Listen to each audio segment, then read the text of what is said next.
ഒറ്റ രാത്രി കൊണ്ടൊരു ഭരണാധികാരിക്ക് ഉറങ്ങാൻ 1 ലക്ഷത്തിന്റെ കട്ടിൽ. നല്ല കൊത്തുപണിയുള്ള ഒരു കട്ടില്. താഴത്തെ മുറിയിലോ മുകളിലത്തെ മുറിയിലോ? താഴത്തെ മുറിയില്ല. എന്താ? ഒന്നുമില്ല. മുറിയിലെ അൻസാരികൾക്കും കാർപ്പറ്റിനും എല്ലാം കൂടി ചെലവ് 2 ലക്ഷം. പഞ്ചാബി വല്ലവരും വരുമ്പോ ആദ്യം കാണുന്ന മുറിയല്ലേ, വേണ്ടത്ര മോടിയായിട്ടില്ല. ആ വാതിലിന്റെ കൊത്തുപണിയിൽ കുറച്ചുകൂടെ ആകാമേ. ഹൗസ് എന്ന സിനിമയിൽ കൊച്ചിൻ ഖനീഫ പറയുന്ന ഒരു തമാശ ഡയലോഗുണ്ട്. ഷെടാ, ഈ പണ്ടാരക്കാലം തൊട്ട കാശ് പോകുമല്ലോ. വല്ലപ്പോഴും വീണ് കിട്ടുന്ന അവസരങ്ങളാ, അത് വിനിയോഗിക്കണം. ചെലവിന്റെ ലിസ്റ്റ് തന്നോ, കാശ് തന്നേക്കാം. നമ്മുടെ ബഹുമാനപ്പെട്ട മുഖ്യമന്ത്രി എവിടെ തൊട്ടാലും കാശ് പോകും. അപ്പോൾ കിടക്കുന്ന കാര്യം പറയണോ? പിണറായി വിജയൻ പമ്പയിൽ ചെന്ന് അന്തി ഉറങ്ങിയ ആ കട്ടിൽ ഏത് തടി കൊണ്ട് ഉണ്ടാക്കിയതാകും?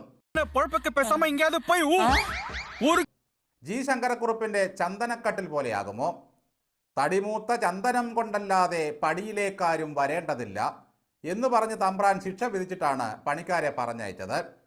തലയും ചൊറിഞ്ഞ് തിരിച്ചു വന്നാൽ തലയോടുകൂടി എന്നിട്ട് അവിടെ റൂമൊക്കെ എടുത്ത് വീടിലൊരാളെ എന്നും പറഞ്ഞു. എന്തായാലും പിണറായി വിജയന് പമ്പയിൽ ശയനമുറി ഒരുക്കിയതിന്റെ ചെലവ് കണ്ട് ഇനി എന്തോന്ന് ഞെട്ടാനാണ്.